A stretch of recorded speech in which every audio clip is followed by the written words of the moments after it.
votes pour, 5 votes contre.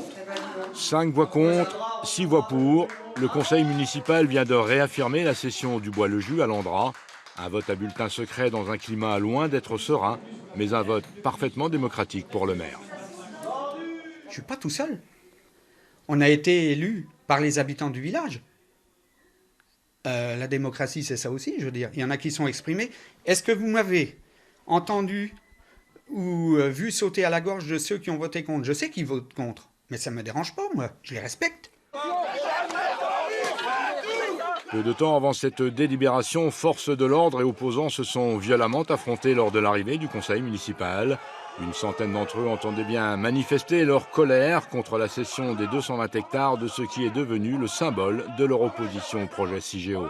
À la sortie de ce conseil sous haute tension, amertume et colère prédominent.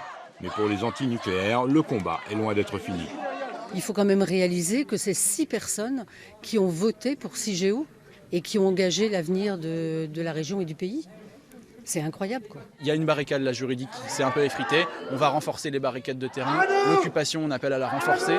Du 19 au 26 juin, il va y avoir une semaine d'action dans le bois qui est appelée.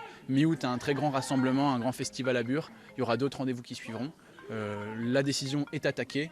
On demande à ce qu'il n'y ait aucune expulsion de la forêt avant l'épuisement de tous les recours juridiques sur l'ensemble du projet. Du côté de Landras, on salue bien évidemment ce vote. Il devrait permettre la poursuite des travaux sur le site. Nous prenons acte de cette décision et nous saluons l'engagement non seulement du conseil municipal, mais aussi des élus qui ont soutenu ce conseil, et donc ce qui confirme bien, je dirais, tout l'intérêt à la fois national bien sûr de ce projet, mais aussi l'intérêt territorial de ce projet.